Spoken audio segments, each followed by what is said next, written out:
Buenas, señoras y señores, de nuevo con ustedes. La territorialidad, lo que tiene que ver con la nación en todas sus partes, tiene niveles de desigualdad y de desequilibrio en todos los sentidos. Pero esa desigualdad y ese desequilibrio marca aún mucho más cuando se trata de los poblados más lejos de la capital. Desde siempre en los pueblos se dice, en la capital es que se hacen los cheques. Y aunque parecería una broma, un decir, es un indicador de hasta dónde la marca de la desigualdad lleva a pensar a que en donde se hacen los cheques es donde tiene mayor peso la posibilidad hasta del futuro de uno mismo, la posibilidad del desarrollo personal. Y una de las zonas, en términos geográficos, en términos económicos, en términos sociales, de mayores desniveles, en donde se acusa mayor nivel de desigualdad, es la frontera dominico-haitiana. La frontera dominicana con la República de Haití está marcada, y está marcada por un signo de atraso, de pobreza e incluso de abandono en el sentido de los pobladores. Cada vez más pueblos de la frontera se quedan vacíos, se quedan sin gente, se quedan con muchas viviendas inhabitadas, porque la gente se va hacia donde puede o entiende que puede resolver su vida. Justo vamos a hablar de la frontera. Vamos a hablar de políticas de desarrollo en la zona fronteriza. Vamos a hablar de posibilidades. Para eso tenemos un invitado particular. Hi, my name is Eric Dorrejo. I am Director of the Ministry of Economy, Planning and Development of the Dominican Republic. And I am implementing with a team a strategic plan for the border zone of the Dominican Republic called Mi Frontera RD.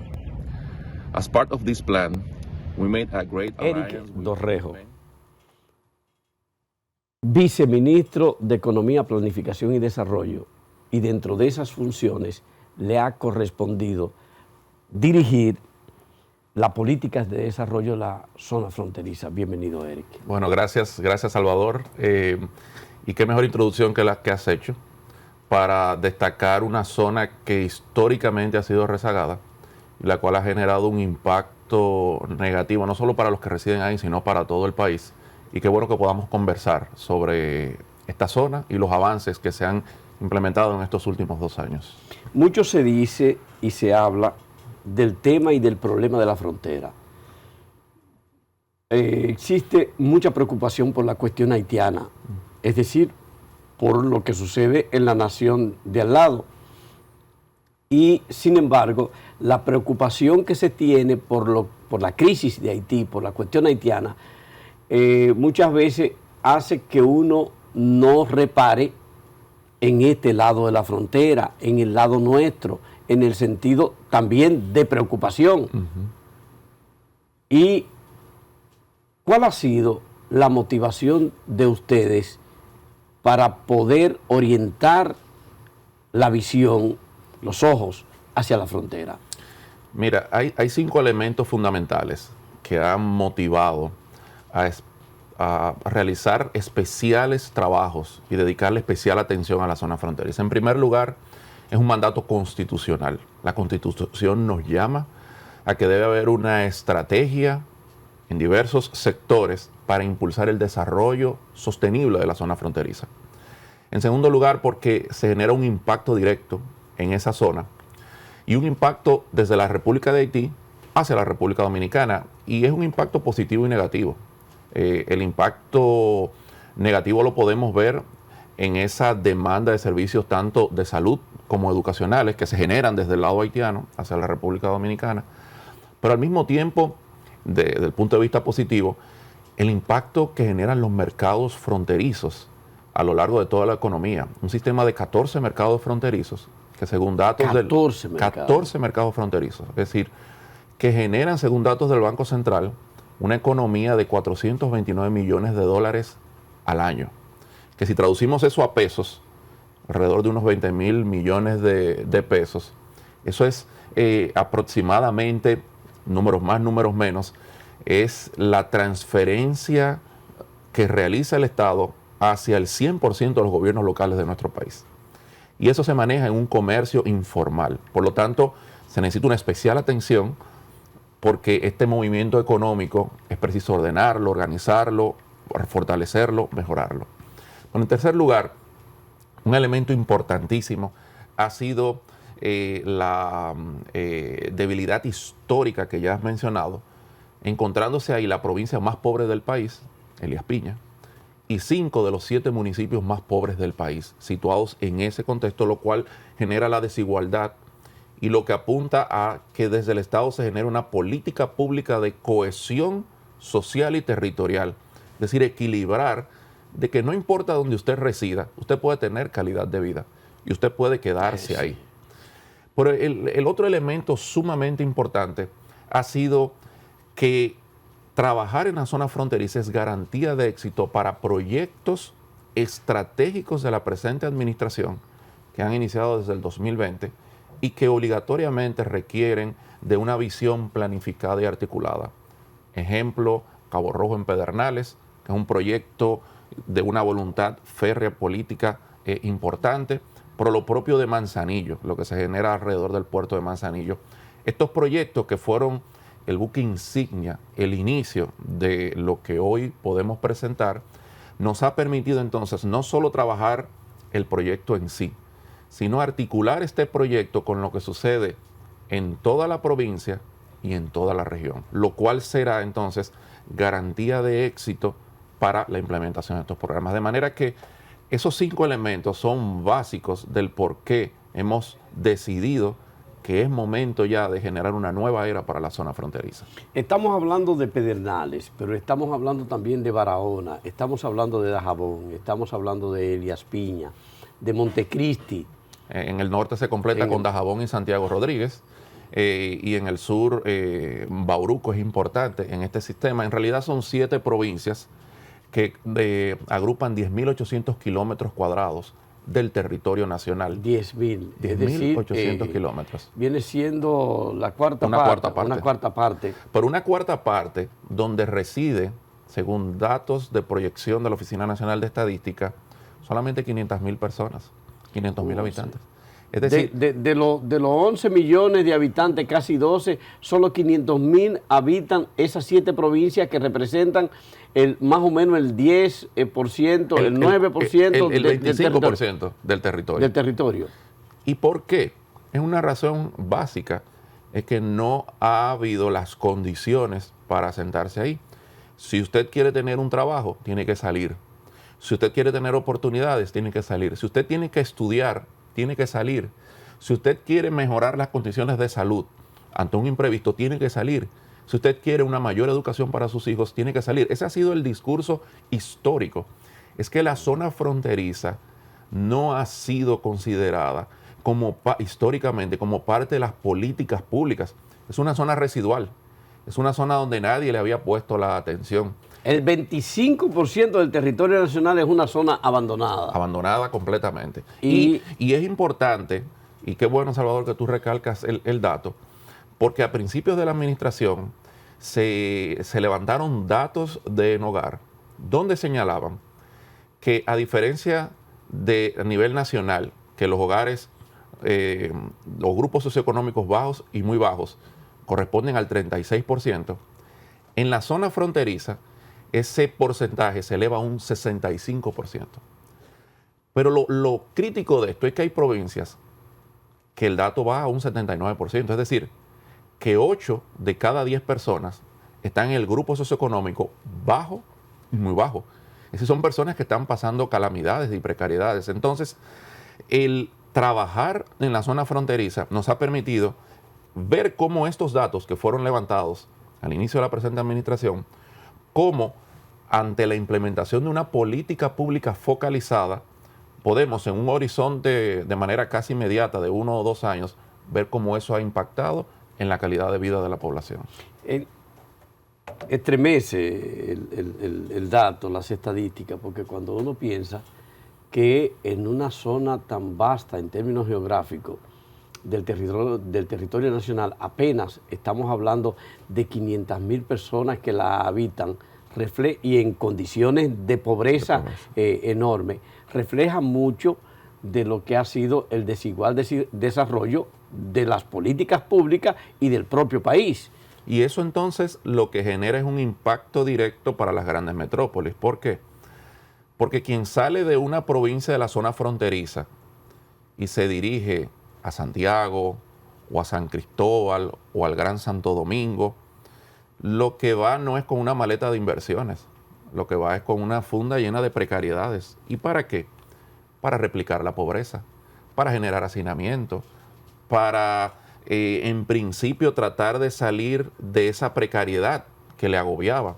Entonces, es preciso y es necesario impactar el territorio, cada rincón de la geografía nacional, porque las personas, los habitantes, la población pueden tener una mejor calidad de vida en su lugar de origen que trasladándose hacia vivir de maneras muy precarias, en hacinamiento, en condiciones desfavorables.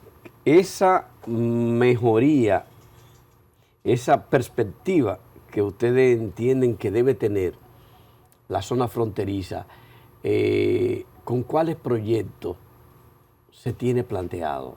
Mira, lo primero que hicimos, y eso se inició a partir de octubre del año 2020, fue trabajar en una visión común e integral de la zona fronteriza. En ese momento nos encontramos en las discusiones de la ley anterior 2801, hoy ley 1221 de incentivos al desarrollo fronterizo, y tanto congresistas como empresarios señalaban de que de nada servía aprobar una nueva ley o un nuevo régimen de incentivos si eso no venía acompañado de un compromiso de Estado y de que el Estado resolviera los problemas que son básicos. Y a partir de ahí se comenzó a trabajar en una estrategia de desarrollo para la zona fronteriza que tiene por nombre Mi Frontera RD. Es este resumen, te he traído hoy un resumen ejecutivo que luego puede compartirse con tus televidentes y donde se encuentra no solamente un resumen de la caracterización de lo que se ha realizado, de las condiciones que hemos hablado de la zona fronteriza, de las características de la misma, sino que a partir de, y en este caso la página 41, se encuentra una matriz de programas y proyectos, en total 90 iniciativas, que son 90 iniciativas, que cómo han sido diseñadas esas 90 iniciativas. Lo primero es que esto es un esfuerzo de coordinación del Ministerio de Economía, Planificación y Desarrollo,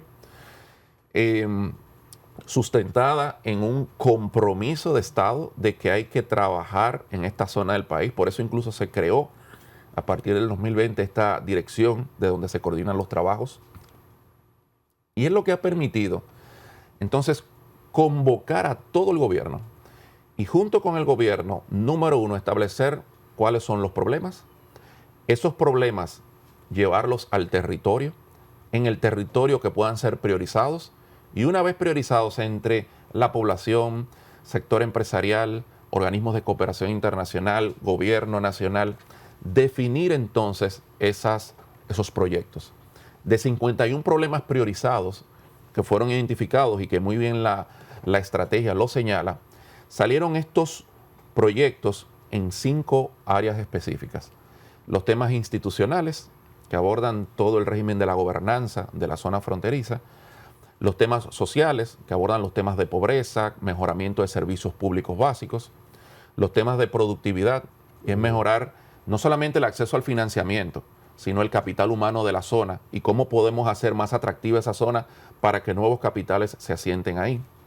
Los temas de infraestructura, donde hay un déficit de infraestructura enorme acumulado históricamente en temas de energía, agua, infraestructura vial y conectividad digital. Y un último capítulo que son todos los temas de ambiente, todo lo que es la reforestación, la conservación de los ríos, lo que es el ordenamiento del territorio en cada uno de estos lugares. Esa carpeta de los 90 iniciativas y proyectos, entonces ha permitido que ya a partir de lo que estamos nosotros avanzando y trabajando con la estrategia de la zona fronteriza, se ha podido incrementar para el último año registrado la inversión pública focalizada en ese territorio, que el año pasado era de unos 6.200 millones aproximadamente y hoy está proyectada por unos 11.300 millones. El doble prácticamente. Prácticamente. Y con el elemento positivo que aunque hay poca población, es importante destacar que per cápita la inversión pública es el triple del promedio nacional. Mientras en el promedio nacional la inversión pública per cápita es de unos 7.000 pesos, en la zona fronteriza avanza hacia unos 21.000, 22.000 pesos per cápita. Lo cual, ¿qué es lo que nos ayuda a esto? Es repoblar la zona fronteriza. Ese es el objetivo primario. Repoblar la zona fronteriza. Hacer posible que más personas puedan vivir en mejores condiciones. Mejores condiciones. Con acceso a servicios básicos, con posibilidades de empleo, con mejora de oportunidades, con conectividad que se puedan desplazar allá, de manera que se pueda impulsar un desarrollo endógeno. No la necesidad de que el desarrollo de estos territorios dependa únicamente de lo que suceda fuera de la zona fronteriza, sino que dentro de allá tú puedas, por poner un simple ejemplo, tú puedas sembrar banano y allá adentro tú puedas generar la mermelada del banano. Eric, no es una pretensión, no es un objetivo demasiado alto, porque estamos hablando de décadas de pobreza, décadas de marginalidad, de grandes ausencias de elementos del desarrollo, o sea, empleo, institucionalidad. Estamos hablando de ayuntamientos en condiciones muy precarias, estamos hablando de escuelas en condiciones precarias y además con ausencia, con deserción escolar muy alta, porque el hecho de la fuga de personas, del desplazamiento tan alto, indica también que hay una deserción en todos los sentidos. Así es. La poca calificación del empleo en términos técnicos, en términos profesional, y encima de eso la pobreza que se le suma venida desde el otro lado, porque hay un elemento crucial. La pobreza de Haití empuja más duro en la frontera porque es lo más cercano que hay. Sí. No es porque se quiera o no se quiera. Al ser lo más cercano, empuja mucho más la pobreza. No es una meta muy alta pretender cambiar el cuadro de esos pobladores, de esas 7 provincias. Mira, el desafío es mayúsculo. El reto es estremecedor. Pero nos hemos propuesto una estrategia planteada a 20 años. Insertar en las políticas públicas un elemento que ha estado ausente, y es que la condición básica para tú planificar el desarrollo tiene que ser considerar el potencial y la debilidad del territorio. Es decir, no es posible yo establecer una política macro para todo el país si no tengo en cuenta qué sucede en ese territorio.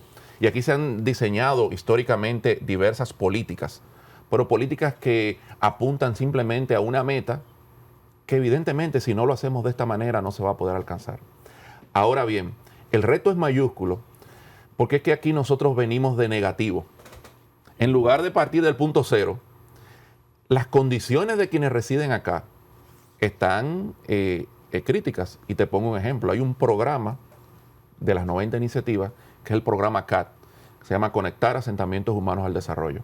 Eso identificó las 50 comunidades más pobres.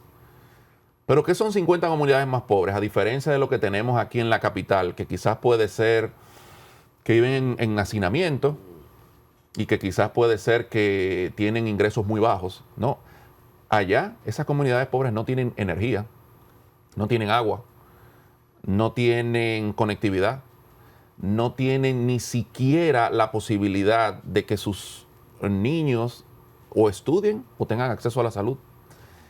Y hemos comenzado a trabajar, y el último ejemplo, creo que lo hemos estado viendo entre las imágenes, ha sido el trabajo que se logró hacer en Villiguín, Río Limpio, que está al norte de Elías Piña, donde una comunidad olvidada, donde una comunidad de dominicanos esforzados, trabajadores allá, nos contaba un señor de 72 años, es la primera vez en mi vida que yo veo un bombillo en mi vivienda. Y eso ha podido transformar la vida, no solo ya al punto de otorgar energía, y este programa lo que busca enfocar 8 áreas, que van desde lo más básico hasta el desarrollo productivo, y es que ya tenemos mujeres emprendedoras vendiendo Maví, vendiendo hielo, vendiendo helados, porque tienen el elemento, la base. Es decir, no es asistencialismo, es darle las herramientas para que ellos puedan despegar y para que a partir de ese despegue ellos puedan seguir hacia adelante. Eso es venir de negativo, pero nos hemos trazado la meta de que esos elementos tienen que lograrse. El tema de la migración laboral, por ejemplo. Sí.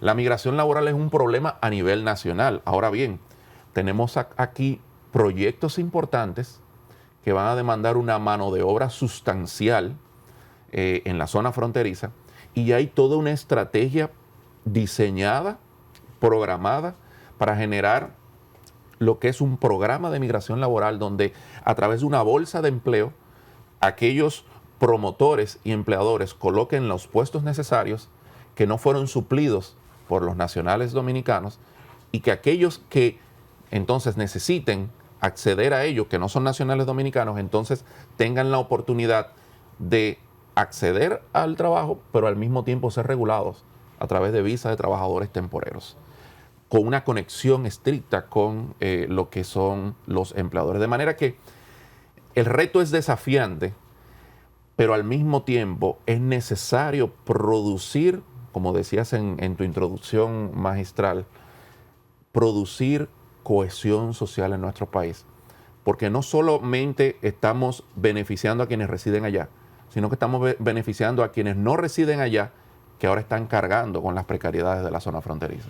Vamos a hablar de proyectos que se tienen en esa zona que tienen que ver con las potencialidades turísticas, pero también de la agricultura, pero también de lo que pudiera ser el desarrollo o el fortalecimiento de las zonas francas ahí, pero después de la pausa, con tu permiso, Eric.